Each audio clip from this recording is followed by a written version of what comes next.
Welcome to our channel. నేను మీ రాగా. ప్రజల నుంచి నేరుగా వినతులు స్వీకరించిన ఉప ముఖ్యమంత్రి శ్రీ పవన్ కళ్యాణ్ గారు.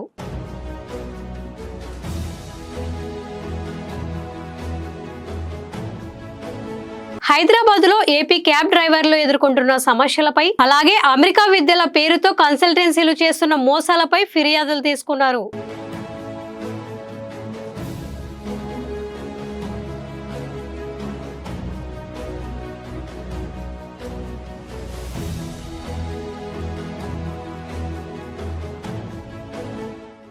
ప్రజలు తాము ఎదుర్కొంటున్న సమస్యలను పవన్ కళ్యాణ్ గారి దృష్టికి తీసుకొచ్చారు. మంగళగిరిలోని పార్టీ కేంద్ర కార్యాలయానికి నిత్యం అర్జీలతో రాష్ట్ర నలుమూలల నుంచి ప్రజలు వస్తున్నారు. పవన్ కళ్యాణ్ గారు పార్టీ ఆఫీస్ కు నేరుగా వస్తున్న ప్రజల దగ్గర నుంచి వినతులు స్వీకరిస్తున్నారు. ప్రజలు చెప్పిన సమస్యలు ఓపికగా వింటున్నారు. ఇక్కడున్న ఆంధ్రప్రదేశ్లో డ్రైవర్స్ మీరందరూ సో అది ఉమ్మడి రాజధాని అని చెప్పి మీరు అటు వెళ్ళిపోయారు, హైదరాబాద్కి వెళ్ళిపోయారు. ఇది మన ఉమ్మడి రాజధాని అని చెప్పి పవన్ కళ్యాణ్ గారు మాట్లాడుతూ తెలంగాణ డ్రైవర్లకు విన్నపం. అమరావతిలో రాజధాని పనులు మొదలైతే ఏపీ డ్రైవర్లకు పని దొరుకుతుంది. అప్పటి వరకు సాటి డ్రైవర్లపై మానవతా దృక్పథంతో ఉండాలని విజ్ఞప్తి చేస్తున్నాను. తెలంగాణ ప్రభుత్వంతో మాట్లాడి సమస్య పరిష్కరించేలా చర్యలు తీసుకుంటామన్నారు. సో మీరు ఎక్కడ మీ బేసిక్ ఈ సవారీ అంతా ఎక్కడ చేస్తారు? Hyderabad local sir. మొత్తం ఎంతమంది ఉన్నారు మీరు? మన మోటార్ ఫీల్డ్కి ఒక 2000 మంది ఉంటాం సార్. తెలంగాణ ప్రభుత్వానికి కూడా నా విన్నపం, దాదాపు 2000 మంది ఆంధ్ర డ్రైవర్స్ ఉమ్మడి రాజధాని పరిధిలో ఆల్ ఇండియా పర్మిట్ తీసుకొని, తెలంగాణ టెంపరీ పర్మిట్ తీసుకొని ట్యాక్సీలు నడుపుతూ ఉన్నారు. దాదాపు ₹1,00,000 ఈ లోన్ తీసుకొని పోస్ట్ మన ఉమ్మడి రాజధాని టైం అయిపోయింది అని చెప్పి అక్కడ స్థానికంగా ఉన్న వేలాది ఆంధ్ర డ్రైవర్లని ఇబ్బంది పెడుతున్నారు. సో అంటే ఇది నాకు రాత్రి నా దృష్టికి వచ్చింది, ఇప్పుడు నా దృష్టికి వచ్చింది.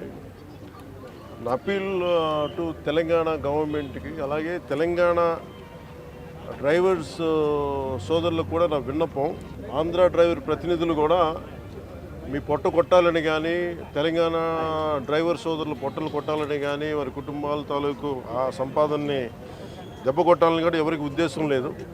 కానీ ఉన్న పరిస్థితుల్లో ఇప్పుడు మన ఉమ్మడి రాజధానికి ఉన్నాం కాబట్టి ఉన్న పరిస్థితుల్లో వాళ్ళు లోన్లు తీసుకొని బండ్లు నడుపుకుంటూ వెళ్ళారు, ఇంకా నడుపుకుంటూ ఉన్నారు.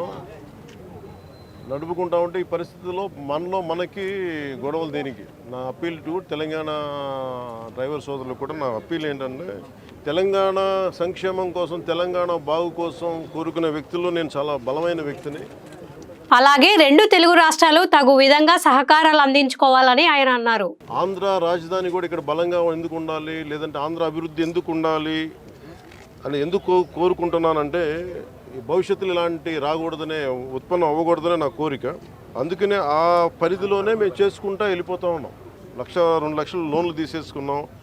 మాకు కనీసం కొంత సమయం కావాలి లోన్ తీర్చడానికి. ఇక్కడ నిజంగా నేను మాటిస్తున్నాను తెలంగాణ డ్రైవర్ సోదరులందరికీ, ఒకసారి ఇక్కడ రాజధాని పనులు మొదలవగానే అందరికీ కూడా ఇక్కడే పనులు ఎక్కువ ఉంటాయి. మీ అందరికీ కూడా మనస్ఫూర్తిగా, ఎందుకంటే మనందరం కార్మిక సోదరులందరూ బాగుండాలి, వారి కుటుంబాలు బాగుండాలి, మీ కుటుంబాలు బాగుండాలని కోరుకునేవాడిని.